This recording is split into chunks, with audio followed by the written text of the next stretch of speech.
Hi, and welcome to my 9th video on chess basics.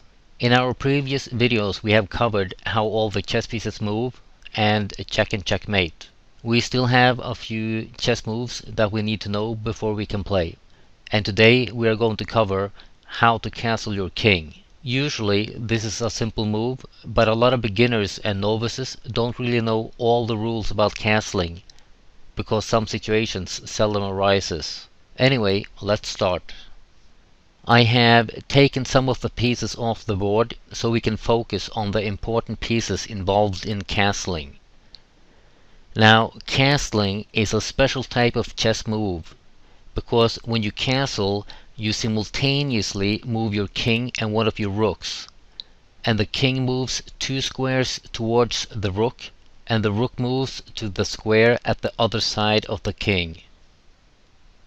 That means the king moves 2 squares to the right, and the rook moves to the other side of the king, which will be here. Or the king moves 2 squares to the left, and this rook moves to the other side of the king. So you have a choice of either castling to the right side or castling to the left side. You can't do both in one game. You have to choose. Now this is seen from white's perspective, and as we can see here, we have 2 squares between the king and the rook on the right side, and we have 3 squares on the left side. So when we castle to the right side, we are castling short, or you could also say you're castling kingside. When we are castling to the left side, we are castling long, or let's put the pieces back again, or we are castling queenside, because this is the place where the queen would be. So to the right is kingside, and to the left is the queenside, long or short. Now, the reason you would want to castle is to get your king out of harm's way. With your king in the center, it is a target for the enemy pieces, and it can also hinder your own attacks. Not all games require castling, but as a beginner, always try to castle your king. But let's now take a look at when you can't castle. We cannot castle if there are pieces between your king and rook. Here we have a black bishop on f1, and we can take it either with our rook or king, but it prevents us from castling. On our left side we have our own knight. We can't castle through it, even though after a possible castling our king would be on c1 and our rook would be on d1. Now, of course, if we moved the knight first, we have the possibility to castle in our next move. But no piece can be in between your king and rook when you castle. I have changed a few pieces for our next example, and if it was white's move, we could castle kingside right now. But let's say it was black's move, and black moved his queen here to e7 and puts us in check. We cannot castle when in check. We can move our king to f1 and of course d2, but no castling. That's the second rule. Now, another option that we have is to block the check. And if we, for example, block it with our queen, placing it on e2, if black decides to take our queen and place us in check again, and we move the king, we cannot castle anymore. So even if our king was able to move back to e1, the option to castle is gone. The king has moved. Okay, back at the starting position again. If The black queen puts us in check here. We can of course block the check with our bishop here and place it on e3. Now, even though we have been in check, as long as our king has not moved, we can still castle. Now, here's our next rule. We already know that as long as the king has moved, you cannot castle. But this also goes for the rook.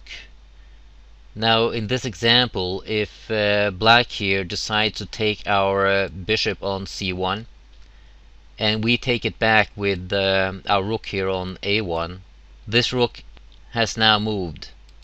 So, castling on this side of the board, even though it could move back, is not an option. But we still have an option to castle kingside, because the king has not moved. This kind of concludes the first set of rules. There cannot be any pieces between your king and the rook on the side you want to castle. Your king cannot have moved earlier in the game, and if it hasn't moved, remember that this also implies the rook. The rook can neither have moved. Now let's continue with the king. We have already confirmed that if the king is in check, it cannot castle. And with that thought clear in our minds, let's look at the next set of rules. Earlier we had a black bishop on f1, which prevented us from castling. Now this black bishop is on b5, and it's looking right down towards f1.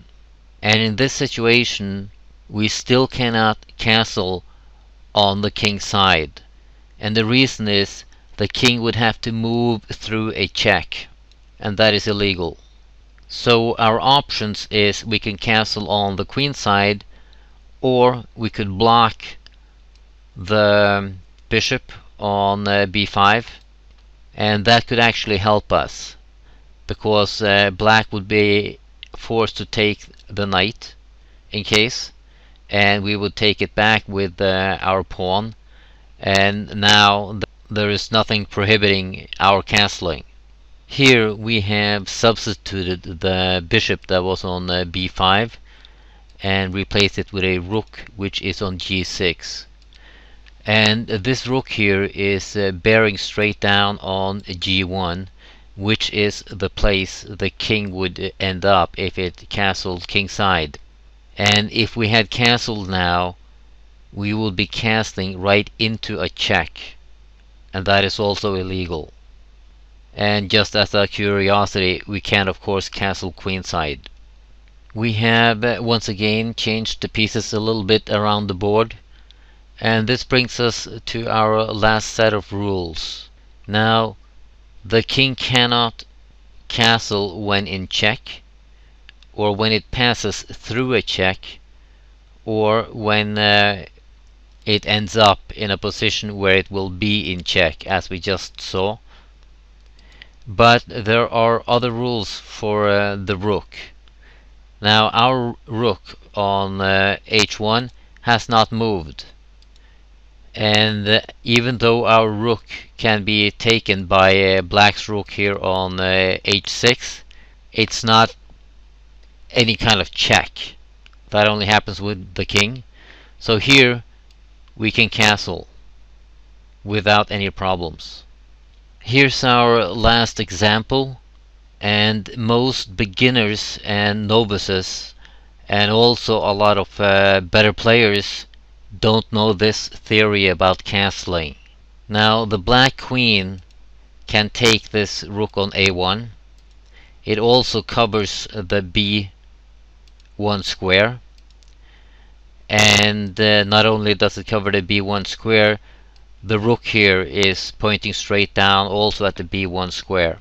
Now, what we do know is that the king is not in check. It's passing through d1, which is not covered by another black piece, and it's going to end up on c1, and it's not going to be on check there. When it comes to the rook, it could be taken, it, it's going to pass through b1. Nothing is going to happen here. So white actually has the opportunity here to castle legally if he wanted to. But this is just an example, not a very good one, but it demonstrates the point of castling. One last thing that I want to mention.